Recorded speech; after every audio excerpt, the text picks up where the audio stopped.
Hello héritier, bienvenue sur la chaîne dans les parvis de Yahweh. Si tu es là ce matin, ce n'est pas par un hasard, mais c'est parce que l'Éternel a un plan pour toi. Il a un message pour toi qui va t'édifier pendant cette journée-ci. Je t'invite à rester avec moi jusqu'à la fin car j'ai une surprise pour toi. À tout de suite. Le ciel, souviens-toi qu'il est écrit, elle a vaincu à cause du sang de l'agneau et à cause, et conjonction de coordination, la parole de leur témoignage.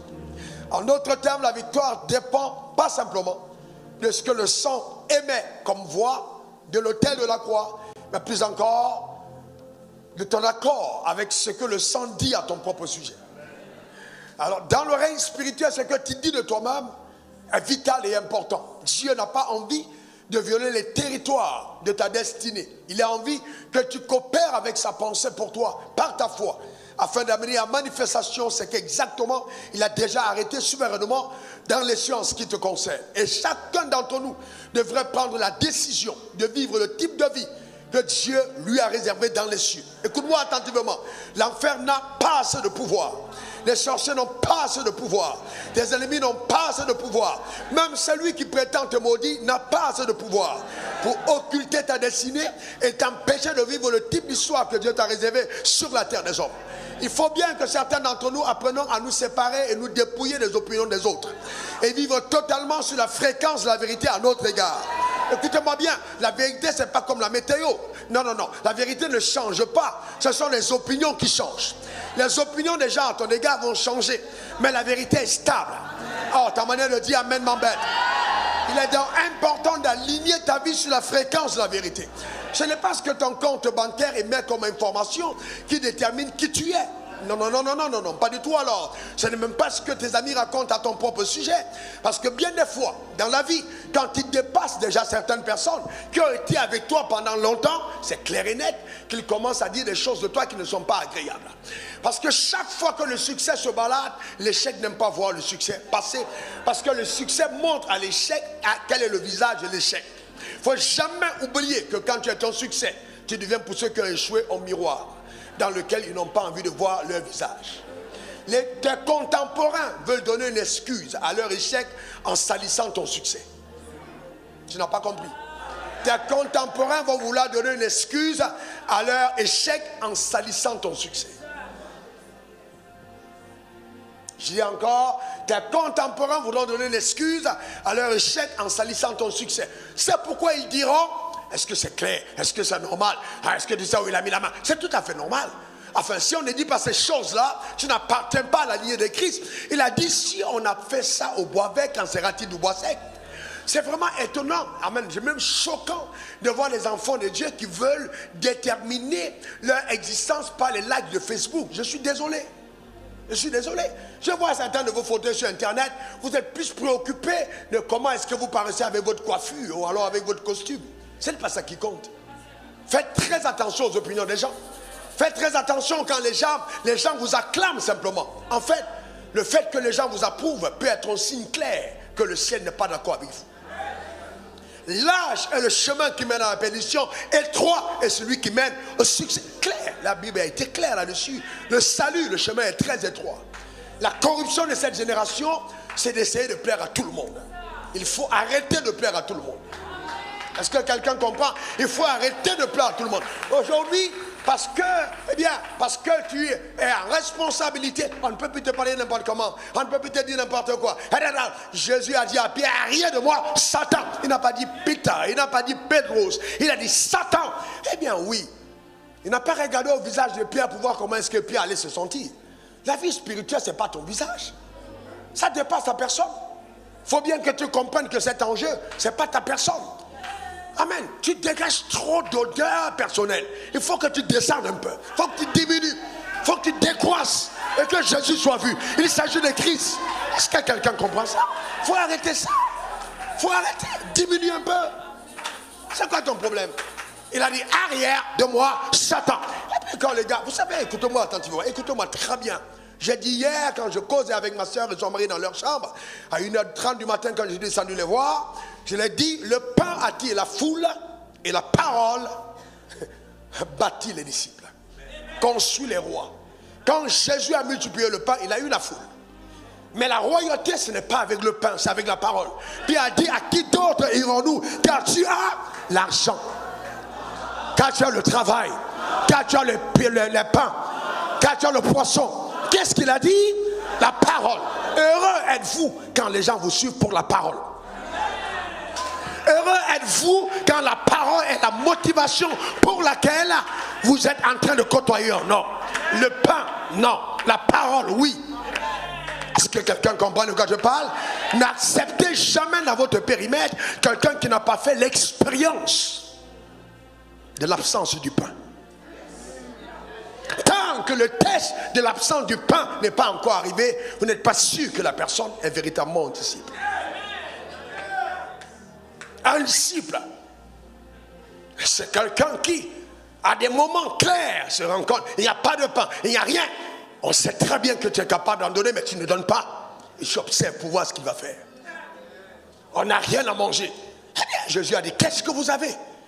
Si quelqu'un est avec vous et il n'apporte pas ce qu'il a, il n'est pas avec vous. Le miracle de Jésus n'a pas été bâti sur ce que le ciel avait, mais ce que vous avez. On a 2 pains et 2 poissons. Faites venir. Qu'est-ce que tu amènes? Quelle est ta contribution? Quelle est ta participation?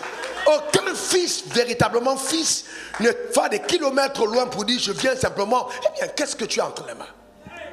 Tu as quoi dans les mains? Arrêtons d'être une génération de personnes. Écoute-moi, est-ce que vous comprenez? Arrêtons d'être des mercenaires.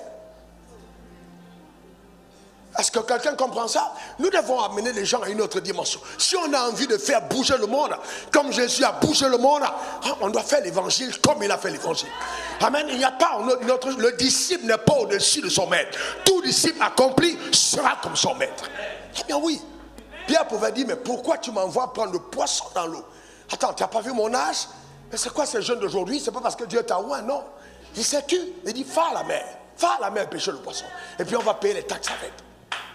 Pierre savait de quoi Jésus était capable, mais il a fait le chemin jusqu'à la mer. On ne t'a pas dit que le premier poisson est arrivé après 5 minutes, mais on dit le premier qui est arrivé. Chaque pêcheur sait qu'il faut une attente avant que le poisson ne vienne. Mais il a attendu parce que le maître a parlé. Le drame, c'est ça aujourd'hui, frères et sœurs. Ok? Nous sommes en train de parler des affaires du royaume. Dis après moi le royaume. Encore le royaume. C'est très important. Et c'est très important. C'est très très important. Et ils ont attendu, il a attendu. Le poisson est venu, il n'a pas dit, mais tu sais, moi je suis un professionnel de pêche. C'est quoi cette histoire? Tu dis que toi, depuis quand on trouve le statère dans la bouche du poisson? Mais le maître a parlé et il s'exécute. Ça n'a rien à voir avec ton âge, ni avec ton expérience. Il faut que tu saches que même si tu es banquier, avec l'onction que j'ai, je connais la banque mieux que toi. Donc, écoute-moi bien, ce que je te dis est puissant. Sous l'instruction de Dieu, je peux te dire des choses de la banque que tu ne connais pas. Est-ce que quelqu'un comprend? Qui a enseigné Joseph pour qu'il puisse parler devant tous les sages, les agrégés de toutes les écoles, pour dire maintenant voilà ce qu'on va faire pour réguler, pour juguler la crise. Il connaissait Dieu. Ne vous plaignez jamais de connaître Dieu. C'est le meilleur diplôme, c'est sa connaissance. Est-ce que quelqu'un comprend de quoi je parle? C'est qu'il connaissait Dieu, frère. Il connaissait Dieu. Il connaissait Dieu. Que Dieu, par la connaissance que tu as de lui, t'élève au-dessus de tes semblables. Ta manière de dire Amen, l'heure arrive où Dieu est en train de positionner dans le monde francophone une nouvelle génération de personnes. Pas simplement qui parlent de Dieu, mais qui manifestent l'authenticité, la plénitude, amène l'évidence de ce que Dieu marche avec eux dans le nom suprême de Jésus. Donne-moi encore ton meilleur Amen. Dis encore Amen. À l'agneau. Amen. Amen. Frères et sœurs, nous parlons de l'évangile. On parle de l'évangile. On parle de l'évangile. Est-ce que tu n'es pas fatigué de ne lire que la Bible? Est-ce que tu n'as pas envie un seul jour de voir ne serait-ce qu'un verset biblique être manifeste dans ta propre vie? Est-ce que tu n'es pas fatigué? Amen. Tu écoutes les témoignages, les gens parlent, alors que quand Jésus enseigne la prière, il dit notre Père. Il n'a pas, notre Père, il n'a pas dit mon Père. Est-ce que c'est aussi ton Père? Si c'est ton Père, pourquoi ça marche seulement pour les autres et pas à toi? Ça te poser les bonnes questions. Pose-toi des bonnes questions. Pose-toi des bonnes questions. Un jour, je lisais la Bible, Dieu m'a dit, je ne t'ai pas appelé à lire la Bible, je t'ai appelé à la vivre, à expérimenter, à vivre la Bible. Ce que la parole de Dieu dit est vrai.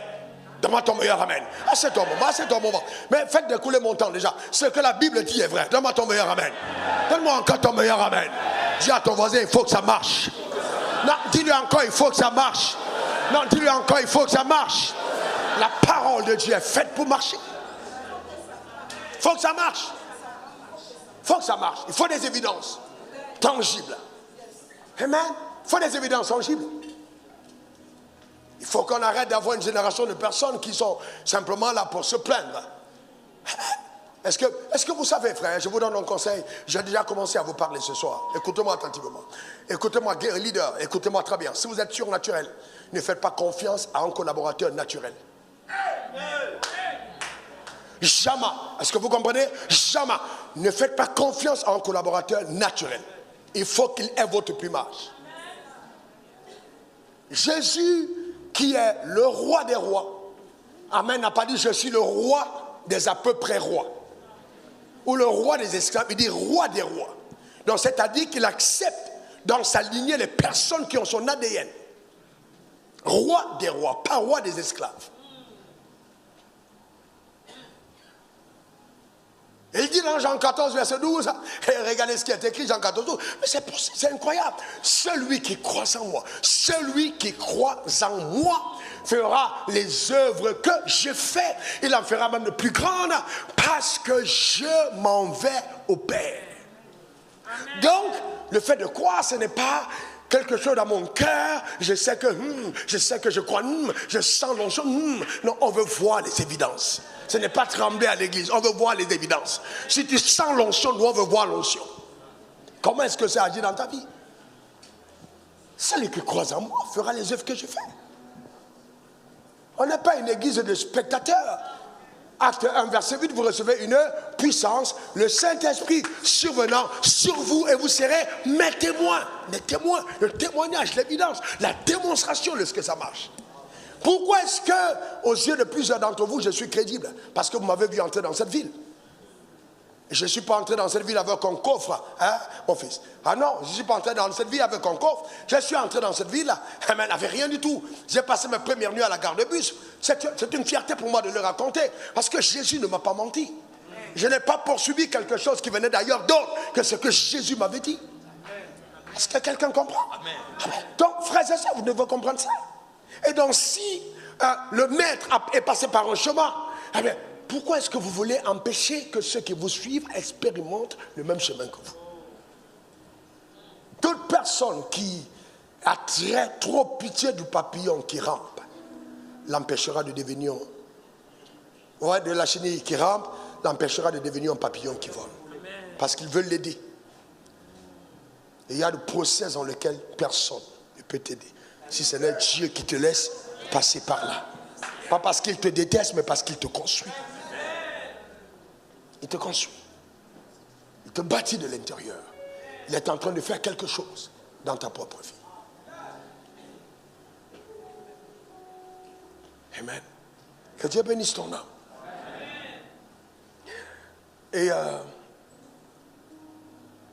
j'avais résolu, et je vous ai annoncé hier que j'allais parler aujourd'hui du nom de Jésus, le plus grand pouvoir dans les trois mondes. Mais je vais réserver la plus grande partie de ce message pour dimanche, au culte qui sera le mien. Et vous savez, la raison pour laquelle nous sommes sur terre, quand nous sommes nés de nouveau, la raison première pour laquelle nous sommes sur terre, c'est pour continuer l'œuvre que Christ a commencée. C'est la raison pour laquelle nous sommes sur terre. Nous sommes nés de nouveau pour continuer son œuvre. Éphésiens 2, verset 10, vous êtes mon ouvrage que j'ai recréé en Christ Jésus pour les bonnes œuvres que j'ai préparées d'avance afin que vous les pratiquiez. Donc, en fait, nous devons vivre dans la conscience de la continuité de la mission qui nous est assignée par le ciel, sur la terre des hommes. C'est clair et net. Et donc, tout objectif qui est totalement en déphasage avec ça est un objectif erroné. Tout ce que je désire du ciel doit être en droite ligne avec la mission que le ciel m'a assignée. Personne d'entre vous ne dit au ver de sa maison, comme tu es un beau ver, je te prends et je te place dans mon armoire et on te boit, tu ne vas pas servir à boire de l'eau. Le rôle du verre, c'est de te donner de l'eau. Un verre qui ne peut plus donner de l'eau n'est plus un verre. ça devient un vase. Vous comprenez donc? La raison de notre existence dans le royaume, c'est vraiment faire ce à quoi Dieu nous a appelés. Vraiment faire. Et donc maintenant, l'honneur qu'on accorde à un vase qui sert, c'est simplement parce que le vase est utile. Donc s'il n'y a plus d'utilité, c'est terminé. C'est terminé. S'il n'y a plus d'utilité, c'est terminé. Ce qu'on fait, c'est qu'on enlève ça totalement et on met de côté en disant ce n'est plus utile. C'est ce que nous faisons nous-mêmes. Donc il y a des morts sur la terre qui ne sont pas dues au fait que je suis mort parce que le diable m'a attaqué. Non, il y a des gens, tu es mort parce que Dieu t'a rappelé. Ce n'est pas une attaque. C'est que Dieu estime que tu occupes un espace qui ne fait, ça ne fait même pas la peine, tu perds le temps, reviens à la maison. Voilà. Parce que tu n'es pas productif. C'est ce que Jésus a dit. Tout arbre qui ne porte pas le fruit sera quoi? Retranché. Donc si tu ne portes pas le fruit, tu es retranché. Il faut bien qu'on comprenne que la productivité pour Dieu est la chose importante pour nous. Il veut qu'on soit productif, qu'on porte des fruits. Chacun d'entre nous, sans exception. On doit porter des fruits pour sa gloire. Donc on est sur la terre pour continuer son œuvre. On est sur la terre pour manifester le règne de Dieu. On est là pour manifester le règne de Dieu. On est là pour manifester le règne de Dieu. C'est important. Le règne de Dieu doit être une évidence au travers de nos vies. Ok? On est aussi là pour réduire au silence, ok, les ennemis de Dieu. Les ennemis. On est là pour réduire au silence l'enfer. Pour réduire au silence. Totalement réduire au silence. Parce que chaque personne qui dit que ton règne vienne est en train d'avoir une déclaration de guerre. Quand je dis que ton règne vienne, c'est une déclaration de guerre. Parce que quand tu dis que ton règne vienne, tu es en train de dire que tu vas déloger quelqu'un d'autre qui était présent sur le territoire. Donc l'évangile n'est pas simplement je décrète, je déclare, j'établis. Non, sur quelle base tu dis ce que tu dis? Sur quelle base tu confesses ce que tu confesses? Quelle révélation as-tu de ce que tu annonces? C'est important.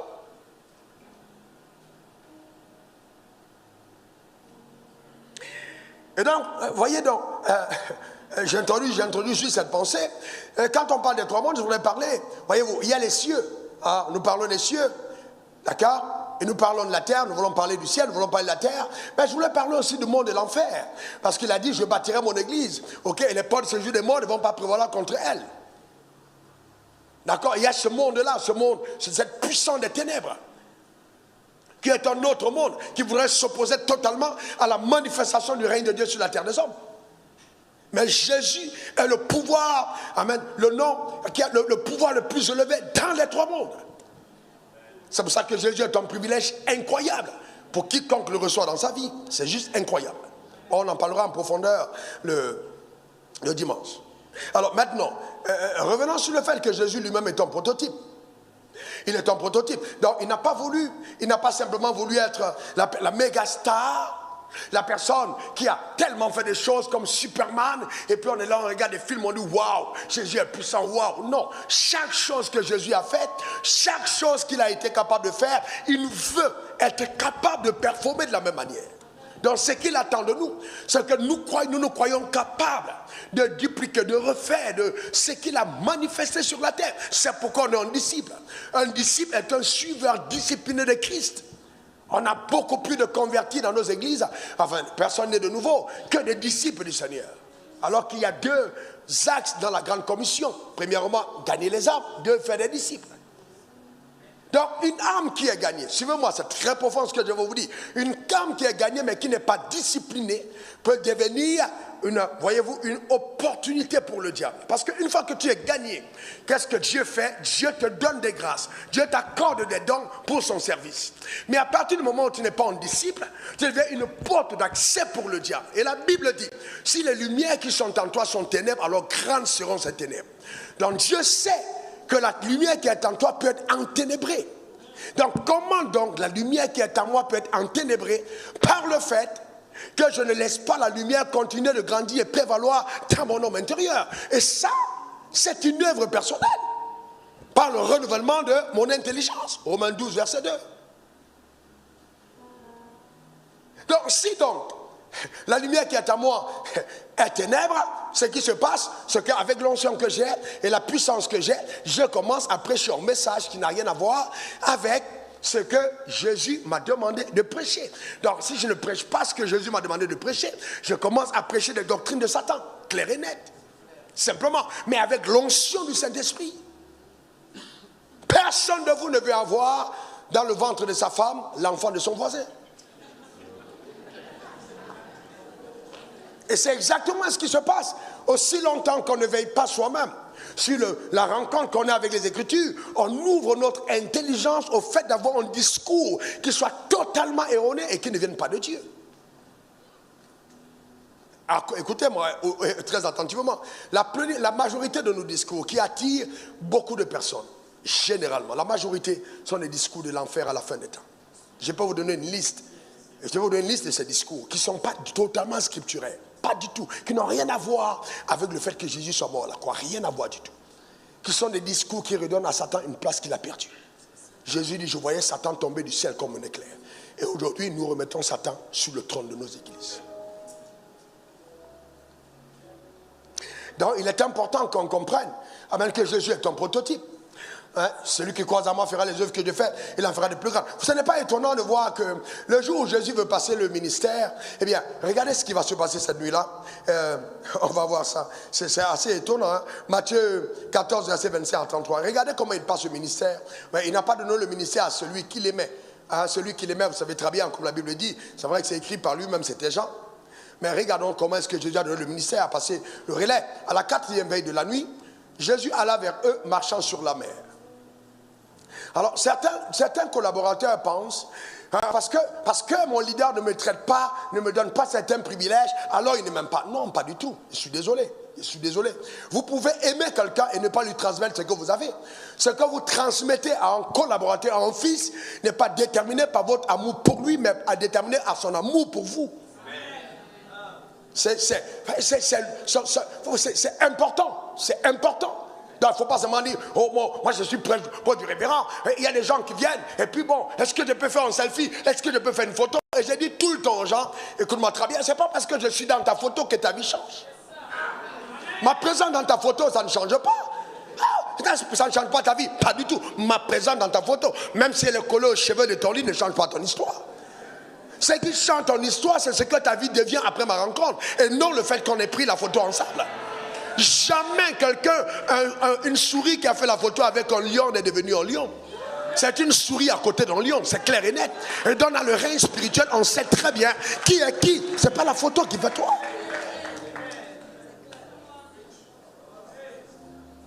Alors si tu t'arranges à montrer tous les grands hommes de Dieu avec lesquels tu as été. Mais le problème c'est, est-ce qu'il y a quelqu'un qui s'arrange à faire des photos avec toi parce que tu es grand?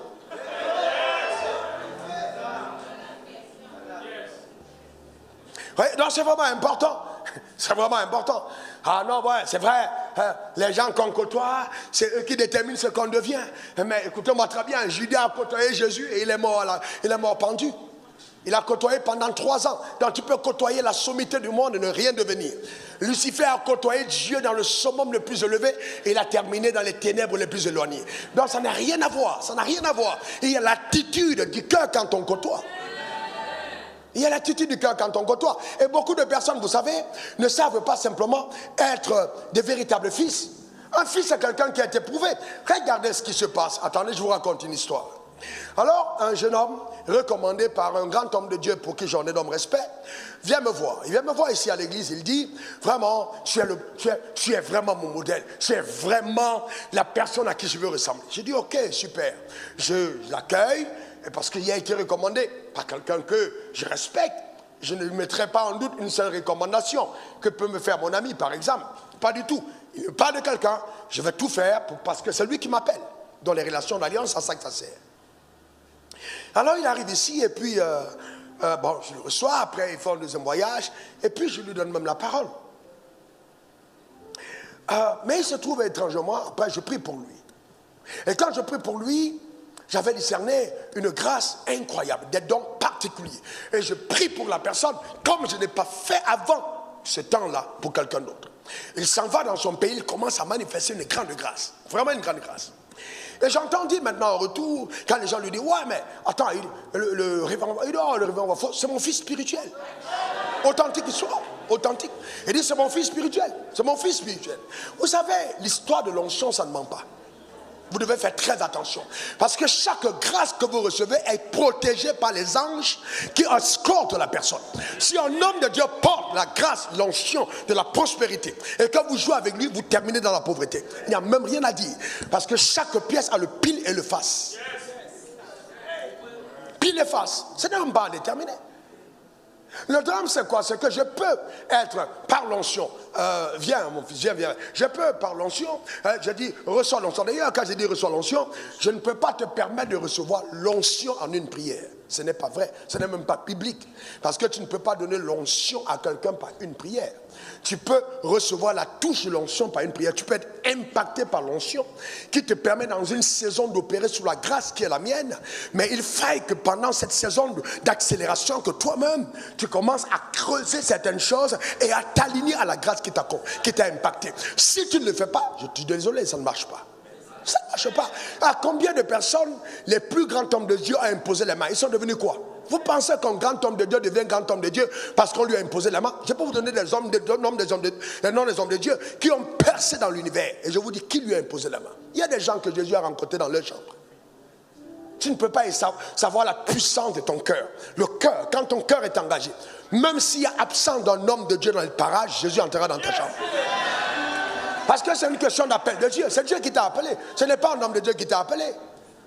Donc vous comprenez? Donc quand on passe à grâce, donc, il y a quelque chose qui peut se faire, mais faites très attention.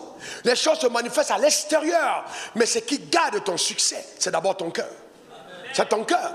Parce que tu peux commencer à opérer, mais si ton cœur n'est pas droit, tu finiras par descendre. Et c'est le désastre. Je ne respecte pas une grâce qui opère et qui n'a pas fait 10 ans de stabilité dans la croissance. Donc, pas que je ne respecte pas, ça dit je ne peux pas dire, c'est une référence. La référence, c'est après 10 ans de stabilité. 10 ans de stabilité. Quand tu n'as pas fait 10 ans de stabilité, pour moi, tu es encore en train d'essayer. Donc, ce n'est pas le fait qu'on te donne le micro à l'église et que tu prêches et qu'à la sortie du culte, les gens commencent à t'acclamer pour dire que tu es un bon prédicateur. Est-ce que tu sais ce que ça veut dire? Est-ce que si vraiment je prends le micro et que je te laisse l'église pendant un mois en disant je m'en vais avec la grâce, est-ce que tu restes vivant? Non, je te pose une question. Est-ce que tu vis? Je pose des questions à tous les collaborateurs qui m'écoutent dans le monde entier. Parce que le drame de la francophonie, c'est qu'on n'a pas su comment on fait pour avoir une relation avec un père. C'est ça le vrai drame. C'est ça le véritable combat. C'est ça le vrai drame. Les gens veulent que les pères soient des gens qui sont en train de mourir. Non, je suis désolé. Jésus était père à 33 ans. C'est pas parce que quelqu'un est en train de... Il faut d'abord que tu sois vieux. Non, je suis désolé. Un père, c'est quelqu'un qui t'a passé quelque chose. Un père, c'est quelqu'un qui est capable de te mentorer, de te nourrir, de t'introduire. Amen. Engendrer dans certains levels. C'est ça ton père. C'est ton père. Le père n'est pas simplement celui de qui tu es assis à l'église. Je dis non. S'il ne t'a pas impacté, s'il ne t'a pas introduit parce qu'il t'a engendré à d'autres niveaux, ce n'est pas ton père, c'est ton pasteur. C'est un pasteur, ce n'est pas ton père. Un père, c'est une autre dimension. Un père, c'est un autre niveau. Et il dit cette nuit-là, regardez ce qui se passe. Mais les gars, on est en train de rigoler souvent à la quatrième. Non, on revient. À la quatrième veille de la nuit, Jésus alla vers eux sur les eaux marchant sur la mer. Continuons. Quand les disciples le virent marcher sur la mer, il fut troublé et dit, c'est un fantôme. Quand est-ce qu'un jour, tes propres collaborateurs se sont réunis et ont dit, est-ce que notre pasteur est clair? Est-ce que vous savez que si vous entendez vos collaborateurs, quand vous opérez à un certain niveau, eux-mêmes ils doivent être troublés? Ils doivent être troublés. Il y a des témoignages que j'ai donnés ici, j'ai vu des gens, les yeux ont failli sortir derrière la tête. Parce qu'ils se demandent, attends, est-ce que c'est vrai? Et il y a même un collaborateur qui est allé discuter chez lui. Et puis même, sa femme a dit, non, c'est pas possible. Non, il ment, c'est pas vrai. Il ment. Mais c'est normal, les disciples, c'est normal. C'est tout à fait normal. C'est tout à fait normal. Alors, en tant que père, ça ne te doit pas t'offusquer. C'est normal. Il y a des choses qui épatent. Parce que dans tous les cas, si tu veux vraiment vivre Christ, les résultats normaux deviennent anormaux. C'est-à-dire ce qui t'arrive normalement est anormal. C'est tout à fait anormal. Je ne peux pas prétendre avoir un résultat normal. Si c'est normal, alors j'ai échoué. Il faut que j'ai un résultat anormal. Donc les normes humaines doivent être surpassées par la grâce. C'est pour ça que j'ai la grâce. Jésus marchait sur les eaux. Regardez ce qui suit. Continue, s'il te plaît. Ok? Quand les disciples le virent marcher sur la mer, il fut troublé. Continue. Il dit, son fantôme, il poussait des cris. Et Jésus a dit aussitôt, rassurez-vous, c'est moi. N'ayez pas peur. Rassurez-vous, c'est moi, n'ayez pas peur. Continuez. Regardez ça. Pierre lui répondit, Seigneur, si c'est toi, ordonne que je vienne vers toi sur les eaux. Il n'a pas dit que je nage. Il a dit que je vienne vers toi sur les eaux. Parce qu'il savait que Jésus a dit, le disciple n'est pas plus grand que le maître. Que tout serviteur accompli sera comme son maître. Celui qui croit en moi fera les choses que je fais, il en fera même de plus grandes. Alors il met son maître à l'épreuve en disant, si c'est vrai, laisse-moi venir aussi sur les eaux. En d'autres termes, il refuse de voir Jésus comme la superstar. Et il dit, je vais faire de Jésus mon maître et non simplement la star. Le drame, c'est que votre pasteur est devenu votre star et non votre maître. Vous racontez ses exploits, vous parlez de ce que Dieu fait par lui, mais et toi alors? Si Dieu fait tant par ton Père, sais-tu que le jugement sera grand concernant ta propre vie? Sais-tu que jamais on a cueilli les mangues sous le goyavier? Et que quand on vient sous un manguier, on attend les mangues? Et que si un arbre est un manguier, ce qu'on attend, ce sont les mangues? Sais-tu ça? Et qu'en fait, on demandera beaucoup à ceux à qui on a beaucoup donné. Est-ce que tu le sais? Si c'est toi, ordonne aussi que je vienne. Ordonne que je vienne vers toi sur les eaux. Eh bien, écoutez frère, il est 4 heures du matin. Il est 4 heures du matin. Vous savez, j'ai un problème avec certains d'entre vous. J'ai un problème. Est-ce que je peux vous parler? Est-ce que je peux vous parler? Le drame, c'est qu'il était 4 heures du matin. Il ne dormait pas. Le maître ne dormait pas. Il est hors de question quand vous suivez un maître, il est éveillé et vous dormez. Amen. Voilà le drame, je vous dis la vérité. Vous n'allez jamais avoir ce qu'on emporte. Je ne peux pas venir au culte à 6 heures du matin et toi tu t'amènes à 8 heures et tu repars à 11 heures et tu espères que ce que je porte tu vas avoir. Tu perds ton temps. Même si je te donne, ça va te sauter. Parce que le principe pour pouvoir recevoir ce que je porte, c'est que tu suives mes pas. C'est que tu essayes de faire ce que je fais. Pourquoi est-ce que Pierre a pu recevoir ce que même à Gethsémane, il a dormi parce qu'il priait, il était quand même là. Ça te dépasse, mais tu es quand même là. C'est pas tu as vu mon âge, comment à 7 heures tu me dis de prier toute la nuit. Il dit vous n'avez pas pu prier une heure. Les gars dormaient mais ils étaient quand même là. Est-ce que tu es présent? Est-ce que vous pensez que les trésors, les pépites, les nuggets, les choses importantes que Dieu a à dire, c'est pas moi qui choisis le moment. Il sélectionne le moment où ceux qui ont payé le prix sont présents. Les meilleures de mes révélations ne sont pas données en prédication. Je suis tellement profond quand vous me côtoyez dans mes 550. Vous pouvez avoir la tête étourdie. Hein? Martin, tu es là, n'est-ce pas? Tu sais de quoi je parle. Ouais, si tu me côtoies le 50, c'est autre chose. C'est simplement autre chose. Vous savez, c'est ça le drame. Mais le drame, c'est quoi? C'est que vous côtoyez, mais vous n'acceptez pas de respecter le processus de ce que c'est que côtoyer un homme. En leader, il y a des choses qui se passent quand vous suivez un homme. Vous l'écoutez, ça c'est numéro 1. Mais les enseignements les plus profonds, ce n'est pas simplement ce qu'on écoute, c'est ce qu'on observe. C'est ce qu'on regarde. C'est ce qu'on observe. Un homme sage, regarde comment est-ce qu'il fait. Comment est-ce qu'il marche? Comment est-ce qu'il arrive à l'église? Comment est-ce qu'il fait? Comment? Tu regardes, tu observes, tu regardes, tu observes. Parce que ce qui t'impacte, c'est ce que tu auras vu. Et encore, il y a des choses que ces hommes portent qui ne vont jamais te dire comment ça fonctionne. Mais quand toi tu regardes, tu vas discerner comment ça marche. Parce qu'eux-mêmes, ils n'auront pas des mots pour décrire comment ça marche. Ils n'auront pas de mots pour décrire. Il y a des choses que je ne peux pas t'expliquer parce que je ne sais pas comment expliquer. Mais en regardant, le Saint-Esprit t'expliquera. Et c'est pourquoi tu deviens plus grand. Tu n'es pas à côté d'un homme. Ah oui, mais je n'aime pas, je l'aime bien, mais je n'aime pas sa manière de se fâcher. Frères et sœurs, sa manière de se fâcher, c'est parce que tu es à côté que tu l'as vu fâcher. Maintenant, si tu n'aimes pas la manière de se fâcher, au moins tu as eu une occasion d'avoir un sujet de prière. Parce que tu n'as pas d'offrande. Amen. Tu ne peux pas faire un sacrifice. Mais au moins tu as vu qu'il peut se fâcher. Et tu peux t'interdire devant Dieu pour dire papa, j'aime trop mon papa, mais je veux que ce côté-là, tu l'aides. C'est pour ça que tu es présent.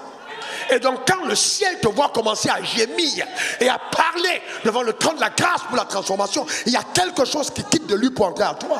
Parce que tu es digne de l'héritage. Est-ce que tu comprends? Ce n'est pas trouver une opportunité de colportage ou de ragot où tu t'assois à table ou avec des amis, vous commencez à causer et puis vous citez Wafo. Quand vous citez Wafo, tous les anges qui sont autour de moi tournent. Ils viennent pour commencer à écouter la conversation de quoi on parle. Parce qu'il faut bien comprendre que le règne spirituel est un règne petit. Que ce soit au Canada, que ce soit jusqu'ici, faites attention. La Bible dit ne faites pas du mal à un seul de ces petits, car le ange voit ma face. Donc c'est-à-dire que tu fasses du bien ou du mal, les anges sont présents. Amen. Faites très attention. Et c'est pourquoi certaines personnes régressent, descendent, ne progressent pas, ne montent pas, parce qu'ils n'ont pas la révérence de ce qu'ils côtoient. Pas le vrai problème. C'est le sérieux problème qu'on a. Vous comprenez? Et vous allez observer, on n'a pas le temps d'aller dans toutes ces profondeurs ce soir. Vous allez vous rendre compte de quelque chose d'extraordinaire. Chaque homme qui est devenu extrêmement puissant dans la Bible, Dieu a pris le plaisir de l'affaiblir quelque part. Vous savez pourquoi? Parce qu'il y a un seul qui doit avoir roi avec R majuscule. Il y a un seul qui doit avoir roi avec R majuscule. Et même quand les gens ont trop vanté Abraham, Jésus a dit, mais votre Abraham, il a vu mon jour et puis il s'est réjoui. Quand lui-même, il a pris plaisir à les rabaisser. Vous dites, c'est moi le centre du débat. Arrêtez-moi les affaires d'Abraham. Quand on a commencé à parler, Jonas, il dit, arrêtez. De tous les prophètes nés des hommes, il n'y a pas de plus grand que Jean-Baptiste. Voilà. Taisez-vous.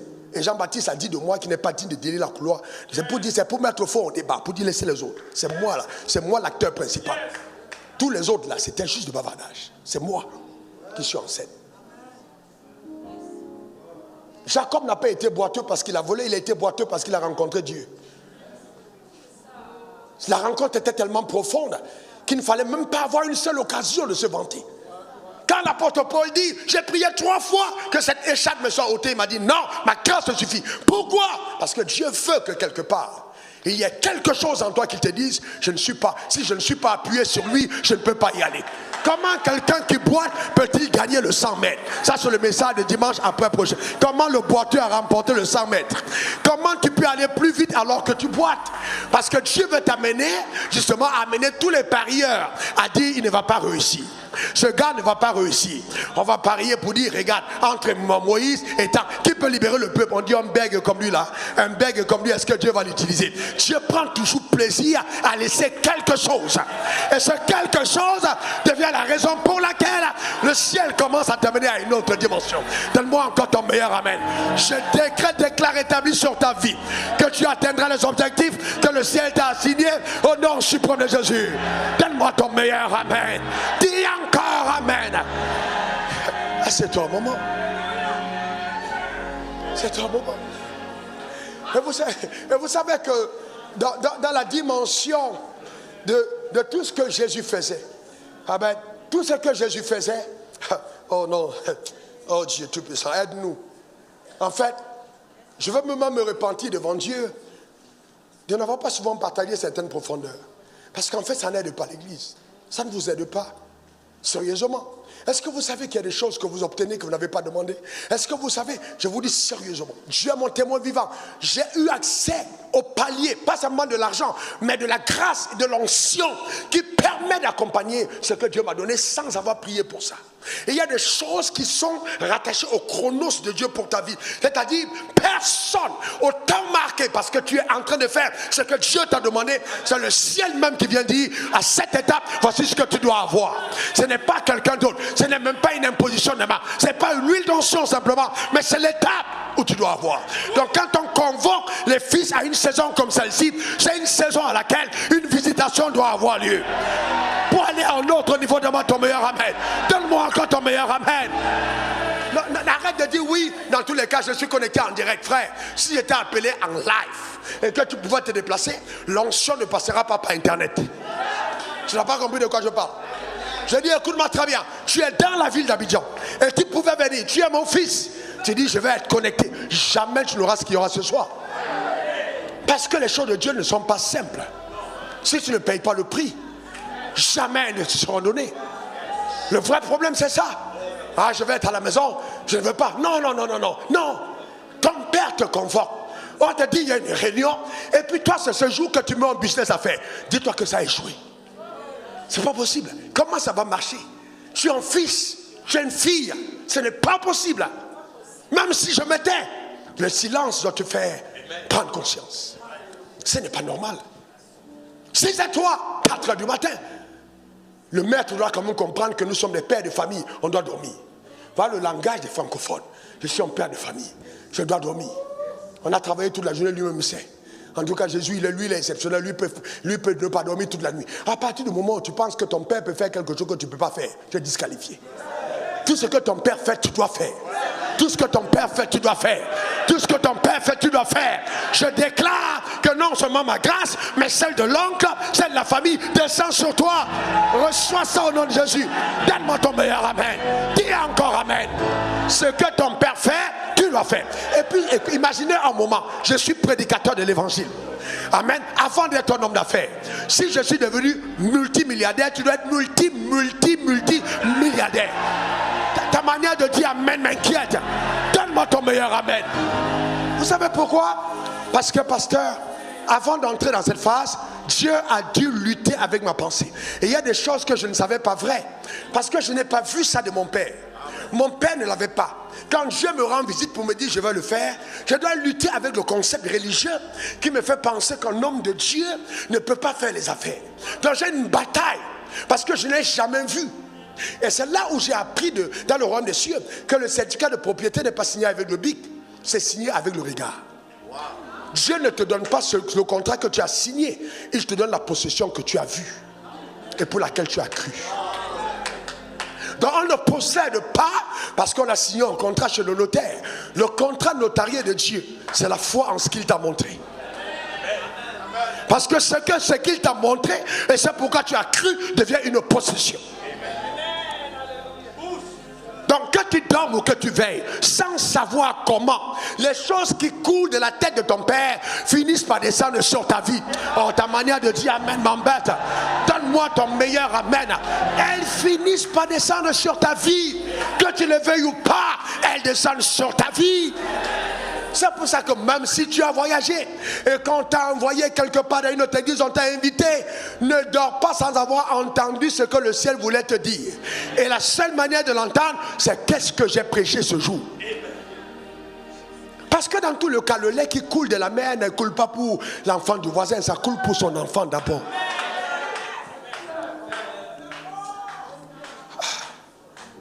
Aïe, aïe, je sens une forte poussée. Il y a trop de lait. Il y a trop de lait. Ouh là là. Je sens mes seins gonfler. Oh là là là. Il y a trop de lait. Il y a trop de... Je sens les seins pousser.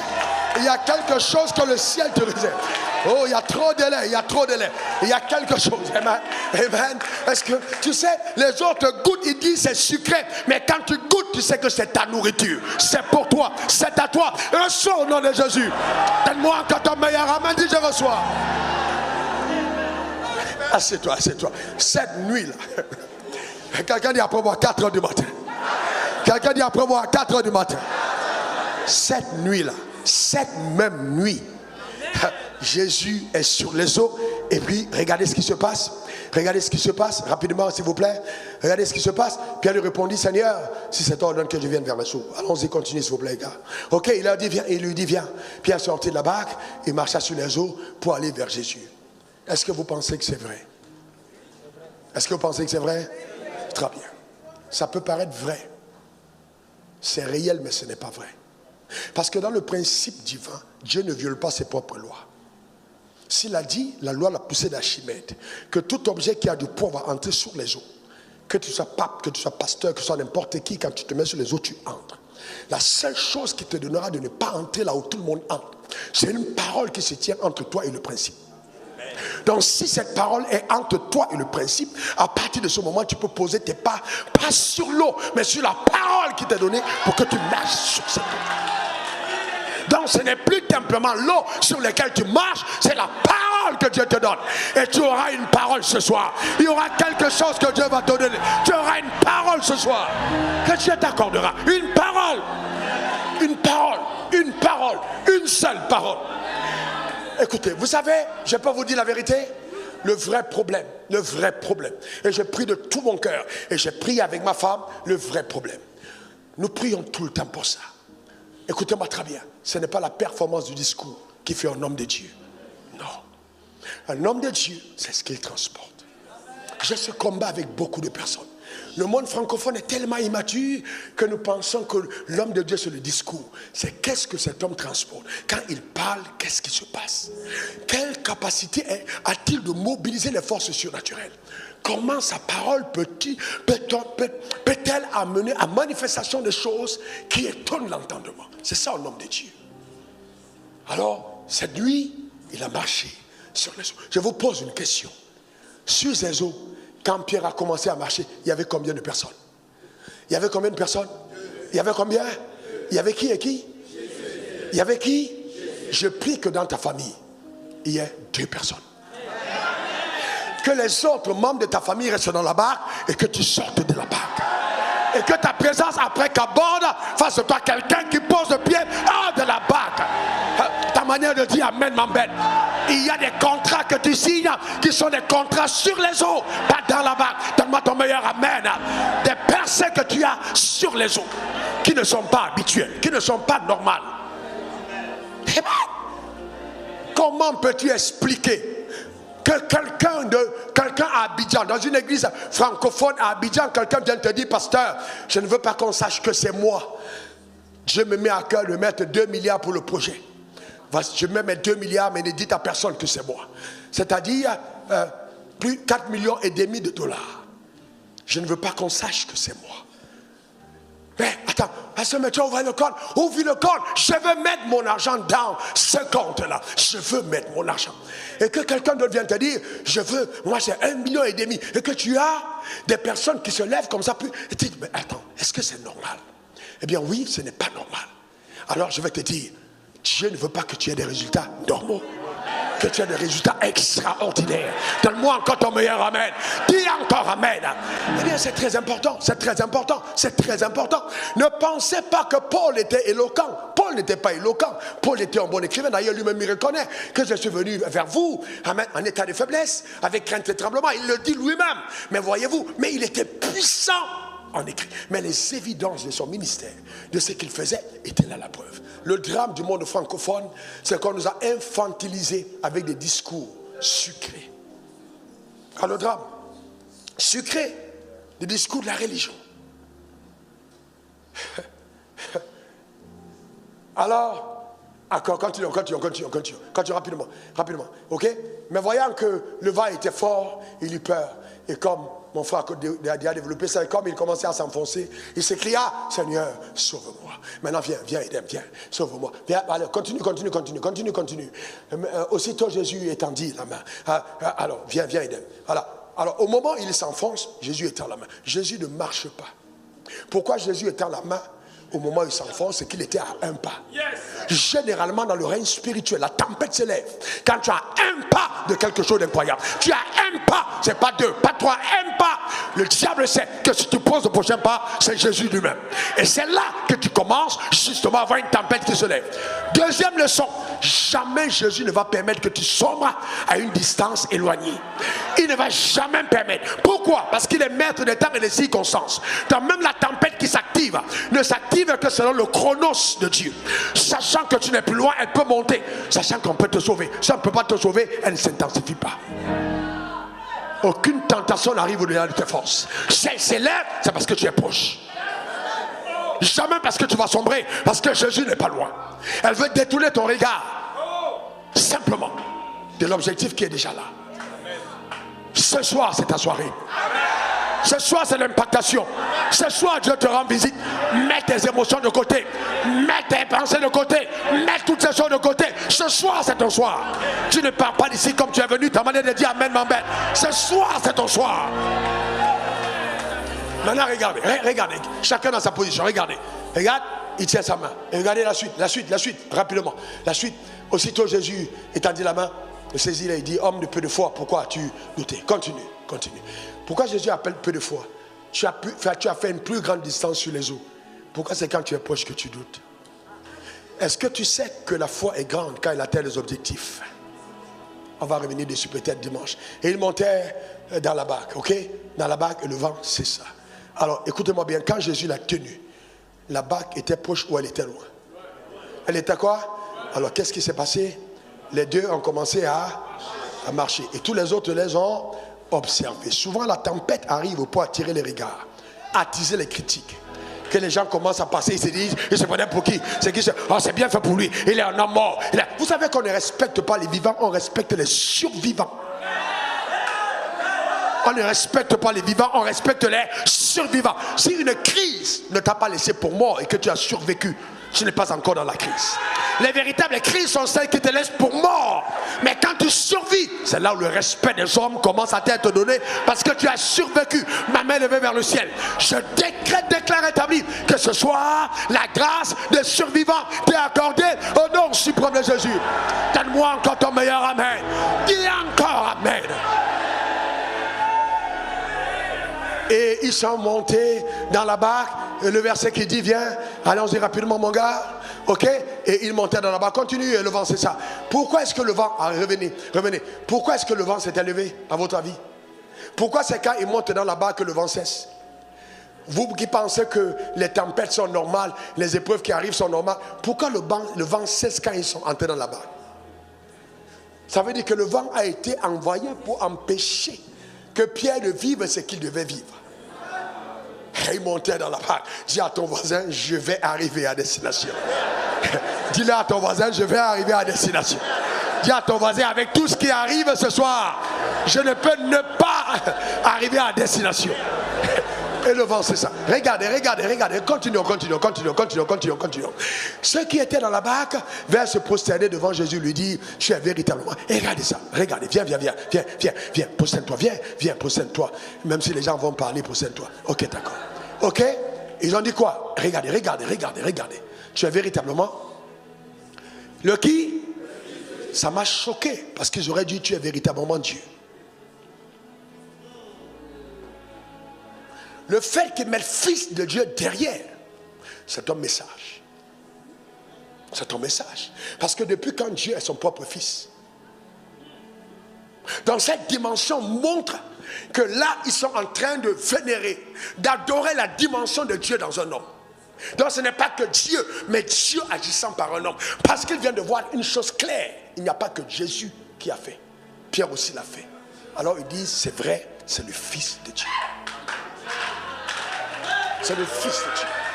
Ce n'est pas Dieu, c'est le Fils de Dieu. Alors si c'est le Fils et qu'il dit vous êtes mes petits frères, alors nous comprenons à quelle famille nous appartenons. À la famille des signes prodiges, à la famille des miracles, des gens qui marchent sur les eaux. Je déclare sur ta vie que cette saison est arrivée dans le nom suprême de Jésus.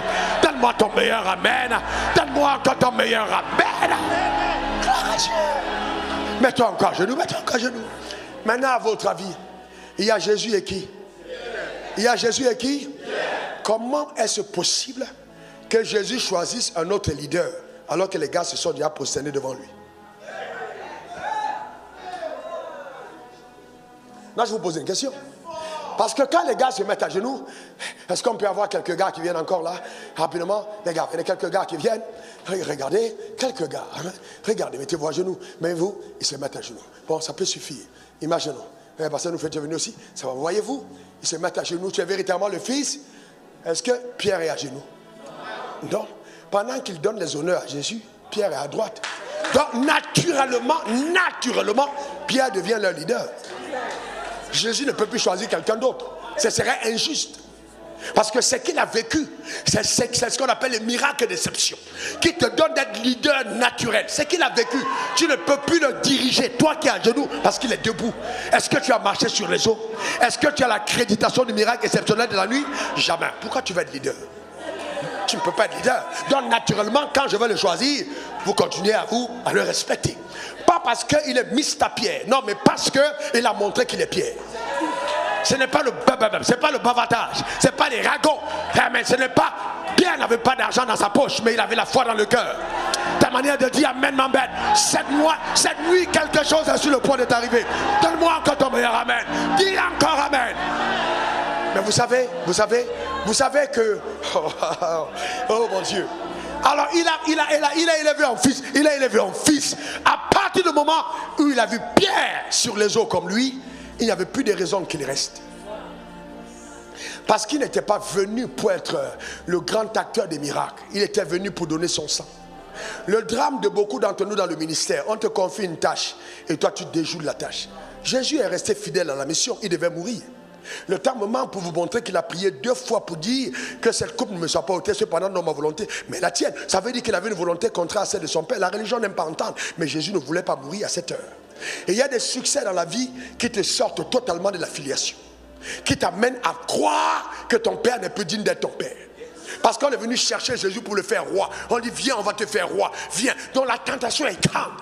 Tellement grande. Tellement grande qu'il faut prier pour dire non, je suis le fils de mon père.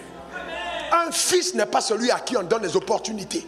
C'est un fils, c'est celui qui reste fidèle à la vision de celui qui a donné l'opportunité. C'est ça un fils. Ce n'est pas celui à qui on donne l'opportunité simplement. C'est celui qui est fidèle. Il n'a pas dit bon dans tous les cas. Moi je suis ici, ils sont là-bas aussi avec le Saint-Esprit, on ne sait pas ce qu'ils font là-bas. Les gars, moi je bâtis mon empire. Non. La gloire là, personne. Les gens sont venus, Philippe, montre-nous le Père. Il dit, hey, les gars, c'est quoi vous voulez voir le Père? Celui qui m'a vu a vu le Père. Il avait une telle intégrité avec son Père, une telle intimité qu'il dit, ce que je fais, j'ai entendu du Père. À tout moment, il ramenait le visage du Père. Le Père était absent, mais il était toujours présent dans son discours. Tu dis que tu es mon pasteur assistant, il n'y a pas ma photo dans ton bureau. Pourquoi? Dans ton salon où tu manges, tes invités, des gens de ta maison ne savent pas que je suis ton père. On dit non, c'est l'idolâtrie. Ce n'est pas de l'idolâtrie. Les gars du gouvernement mettent la photo du... vous savez, le pont. Non, attendez. Vous savez, arrêtons d'être charnel. J'appelle ça charnel. Arrêtons d'être charnel. Arrêtons d'être charnel. Un leader que vous représentez, s'il a une photo, vous la mettez. Vous la mettez. Vous la mettez. Même dans la chambre à coucher, si vous voulez. C'est parce que ta photo, ma photo n'est pas dans ta chambre, comme ma femme te calomnie dans la chambre. Faut mettre la qui dit, hé, tu as vu là, pardon. Ah ouais.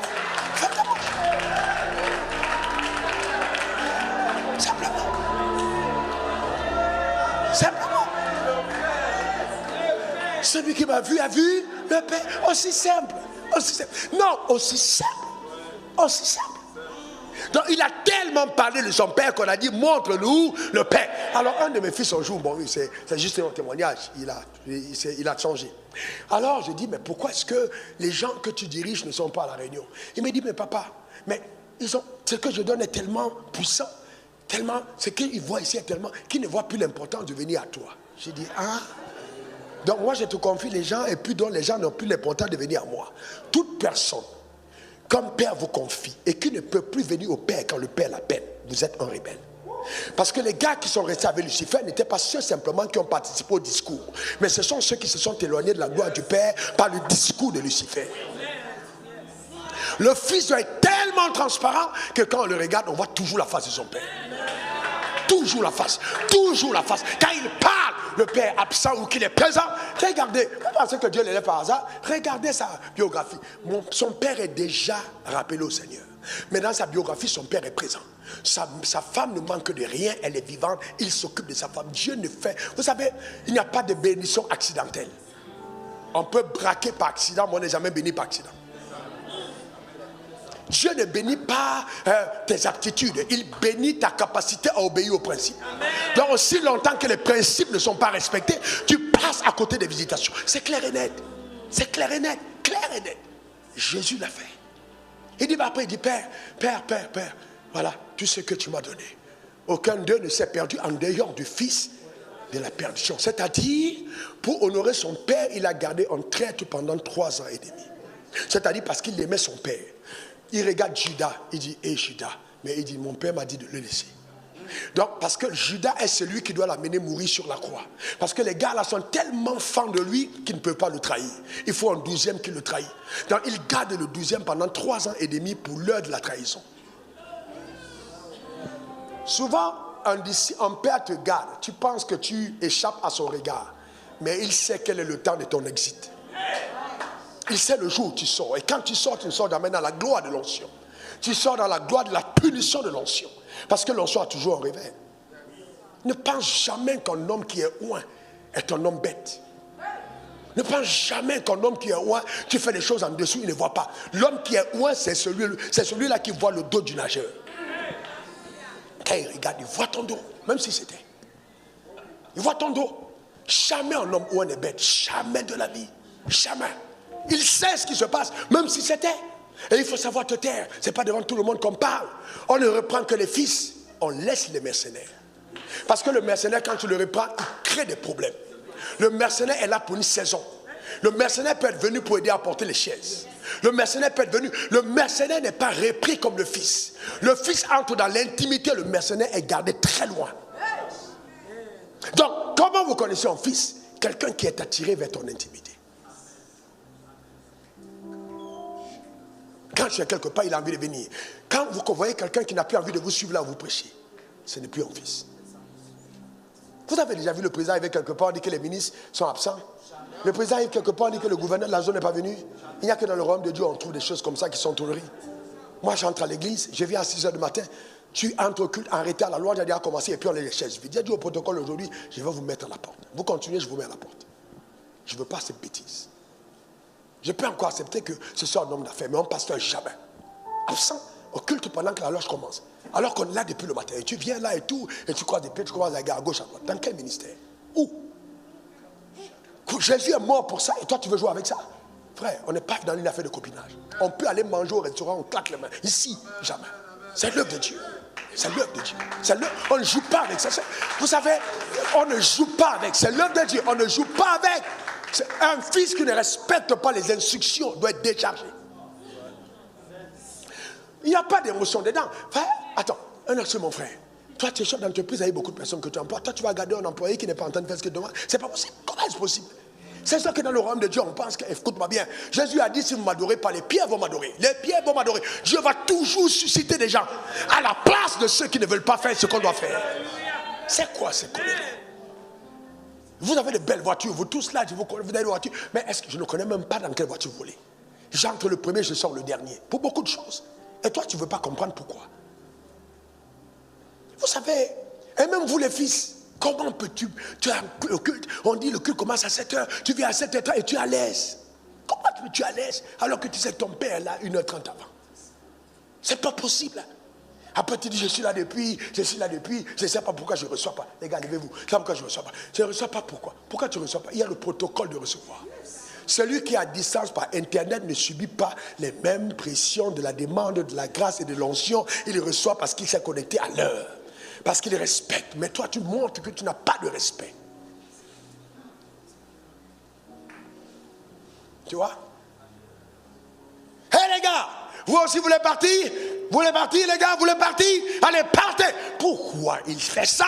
Parce qu'il veut voir qu'est-ce qu'ils ont dans le cœur. Pierre dit non, mais à qui d'autre irons-nous quand tu as les paroles de la vie? Si donc un homme de Dieu cesse de parler à ton âme pour corriger ton âme afin que ton âme reste droit dans les sentiers de la vérité, alors ce n'est plus ton père.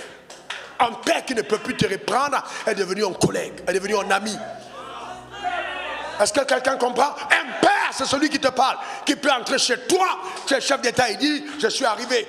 Et tu ne vas pas dire comme tu es chef d'État, ton père est arrivé chez toi. Si ton père arrive chez toi, c'est que quelque chose se passe. Tu arrêtes tout, tu dis, je m'excuse, je reprends mon père dans la salle. Même ton père naturel, même ton père biologique, en conseil des ministres, c'est une urgence, mon père est arrivé. Les gars, excusez-moi, tout le monde comprend. Alors tu vas, papa, qu'est-ce qu'il y a? Je vais te parler 2 minutes, tu es occupé? Ok, ça va encore durer? Ok, vas-y, je vais ici, j'attends. Avec sa permission. Et quand il vient te dire, écoute, voilà, oh, mais les gars de corps, mettez-le dehors. Non, ton père peut venir à pied. Toi, tu as 7, 15, 20 voitures. Mais le père a donné à ton fils, le père du ciel a donné à ton fils ce qui revenait au père. Est-ce que vous savez que certains d'entre vous allaient hériter de vos pères ce qu'ils n'ont pas pu avoir? Et je vous dis la vérité. Il y a des choses que Dieu donnera à un fils parce que le père peut-être n'a pas cru en ça. Dieu dit, bon, comme tu n'as pas cru en ça, ça t'était réservé, je vais donner ça à ton fils. Donc ton fils hérite non simplement de ce que tu possèdes matériellement, mais des choses qui dans le prolongement des temps pouvaient être accordées. Mais comme tu n'as pas 200 ans à vivre, alors on transfère ça à ton fils. Non, même le départ du père n'est jamais un départ. Un père ne meurt jamais. Quand il enseigne la prière, il dit, voici comment vous devez prier les gars. Notre Père qui est aux cieux. Il n'a pas dit, voilà comment vous priez votre Père qui est aux cieux. Il a dit notre, inclusif. Inclusif, notre Père. Il s'est identifié, il a montré le respect. Si je suis un leader, si chez toi, dans ta maison, tes enfants ne me respectent pas, tu ne me respectes pas. Parce que les enfants vont exactement montrer ce qu'ils ont vu leur père faire à l'égard de l'autorité. Donc, ils vont reproduire ce qu'ils ont fait. Donc, dans tous les cas, je vous ai dit, moi et ma maison, nous servirons l'Éternel. Ce n'est pas à discuter. Soyez des hommes qui respectent et des femmes qui comprennent la notion de l'autorité. Notre Père qui est aux cieux. Le drame, c'est que c'est Dieu qui a choisi, ce n'est pas nous qui nous sommes appelés. Et on ne doit pas se justifier d'avoir été appelés. Nous sommes des hommes que Dieu a appelés, on ne se justifie pas d'avoir été appelés. Dieu nous a appelés par sa souveraineté. C'est Jésus qui a appelé. Pour la continuité de ce qui n'a pas achevé. Donc, n'allez plus chercher Jésus quand je suis là. Ça peut être choquant. Jésus a dit, comme le Père m'a envoyé, moi aussi je vous... Donc, les gens, il y a des gens qui vont en retraite pour chercher les choses que je peux leur donner par imposition des mains ce soir. Je peux t'empêcher des retraites inutiles. Parce que tu vas aller en retraite, Dieu va dire, je n'ai pas ce que tu me demandes. Et tu vas dire, mais Père, comment? Non, non, non, je n'ai pas ce que tu me demandes, parce que celui qui porte ça, en Afrique là, va voir Wafo. Il y a des gens qui ont quitté le Venezuela, il y a des gens qui ont quitté la Chine, il y a des gens qui ont quitté les États-Unis, parce que Dieu leur a dit, dans un moment d'impactation, va à Abidjan voir cet homme, il va te donner quelque chose. Voilà ce que tu vas faire. Si, est-ce que vous savez que l'onction en protocole, même le Saint-Esprit ne peut pas entrer dans la maison de Corneille quand Pierre n'est pas arrivé. C'est une violation de territoire. Parce que le territoire appartient à Pierre. C'est Pierre qui est l'autorité spirituelle. Le Saint-Esprit ne peut pas entrer chez Corneille sans que Pierre n'arrive. Donc quand Pierre arrive, c'était le prétexte pour que le Saint-Esprit vienne. Sinon Pierre va demander, mais Dieu, est-ce que tu es un Dieu de désordre? Comment tu arrives ici? Je suis là. Et puis on dit que le Saint-Esprit est descendu chez les gens. Moi je suis là. Vous savez, nous sommes tellement immatures dans la compréhension des choses. Mais en fait, c'est ça le drame, c'est que nous n'allons pas en profondeur. Et comme disait mon frère hier, nous ne comprenons pas le royaume. On ne pourrons pas avec l'autorité du royaume parce que nous ne comprenons pas ses symboles. Il y a des choses qu'on doit saisir et comprendre. Quand on les a compris, les choses deviennent faciles. Et je termine en disant, c'est parce qu'en fait, on est élevé mollement. Vous savez, ne suivez pas un père parce qu'il vous flatte. Je vous pose quelques questions. Où est le successeur de Kenneth Hagin? Où est le successeur de Lester Sumrall? Où est aujourd'hui, dans le ministère, même au Nigeria, qu'on appelle ce général? Idahosa. Où est-il? Où est le successeur de Oral Robert? Où est le successeur de tout? Où sont leurs fils? Vous savez pourquoi? Parce que le drame, c'est que si le fils pense qu'il est exempté des souffrances du Père, il n'aura pas l'onction du Père. Jamais. Alors jamais. Jamais. Il y a des choses que seul le désert te donne. Si le désert ne te l'a pas communiqué, je te garantis, jamais. Pourquoi? Parce que la crucifixion intérieure doit précéder le revêtement extérieur. Ce n'est pas pour rien que l'onction est descendue après 40 jours de jeûne. Si Dieu doit jeûner 40 jours, c'est la fin de mon message. Si Dieu doit jeûner 40 jours, pour que Dieu accorde à Dieu la capacité d'opérer comme Dieu. Lève ta main vers le ciel et rends grâce à Dieu. Frères et sœurs, que tu n'es pas un esclave et tu n'es plus un esclave. Est-ce que tu crois en cela? Est-ce que tu crois en toutes ces paroles, en ce message puissant, du fait de découvrir ta royauté? Parce que la royauté en soi, elle est en nous. Ta royauté, tu l'as en toi. Le reste, c'est une attitude. Comment est-ce que tu te vois, toi, lorsque tu te mires dans le miroir? Comment est-ce que tu te vois? Comment tu te détermines? Comment tu te dis? Comment tu te dis que tu te vends ou tu te présentes aux gens? Ce n'est pas ce que les gens pensent de toi, mais ce que toi, d'abord, tu penses de toi. Ce n'est pas ce que le pasteur pense de toi, mais ce que toi, d'abord, tu penses de toi. Est-ce que tu crois vraiment que tu es un héritier du royaume? Est-ce que tu penses vraiment que tu es une reine ou un roi du royaume? Est-ce que tu penses vraiment que tu es enfant d'Abraham et fille de Yahweh Elohim? Parce que si tu es fille de Yahweh Elohim, héritière du royaume des cieux et héritière en Yeshua HaMashiach, c'est clair que la royauté est ton partage puisque l'ADN de la royauté coule en toi, tel que Dr. Ralwafo vient de nous dire. Et tu dois découvrir ton couloir d'appel, la mission pour laquelle tu es né. Tu n'es pas venu sur cette terre pour accompagner les autres. Tu n'es pas venu sur cette terre pour faire la même chose que les autres personnes. Mais tu as une mission particulière. Tu as une mission qui est rattachée à ton existence sur la terre des hommes. Tu dois découvrir quelle est sa mission, cette mission-là. Et tu dois vraiment suivre le trajet, le plan de l'Éternel sur ta vie. Ce que l'Éternel a écrit dans le ciel pour toi. Ce qui est rattaché à ton existence. Pas ce que telle personne pense de toi. Pas selon les prophéties qui sont déclarées sur ta vie tous les jours. Mais de ce que selon l'Éternel lui-même, il a planifié sur ta vie. Mon frère, ma soeur, tout est possible. La Bible déclare que tout est possible à celui qui croit. Et si Yeshua Mashiach est roi, tu es également un roi. S'il est le roi des rois, nous aussi nous sommes des rois. Petite terre, tel que le message nous le dit.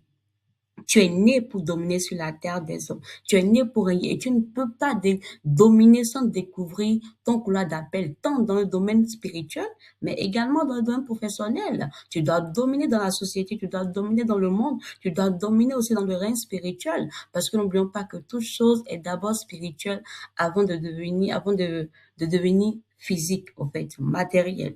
Et on obtient toujours tout dans le spirituel et on l'appelle un accomplissement dans le monde physique.